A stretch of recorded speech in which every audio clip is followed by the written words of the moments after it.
Welcome to Lengeray Histories.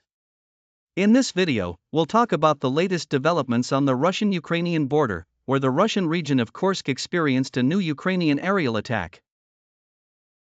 Join us as we explore the details of this attack and analyze its impact on the area.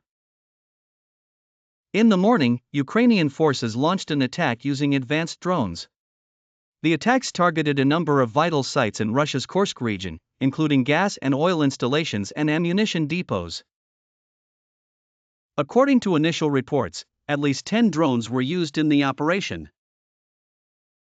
The attack caused significant damage to the infrastructure, with fires breaking out at some oil facilities and explosions occurring at ammunition depots.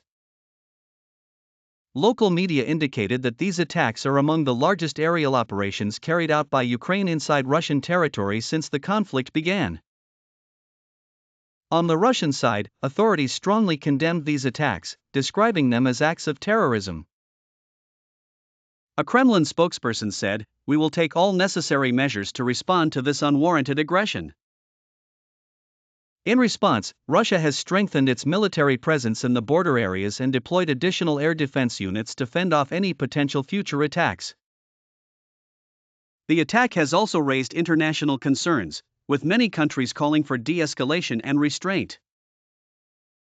The United Nations has urged both sides to return to the negotiating table, warning that increased tensions could have serious consequences for regional stability.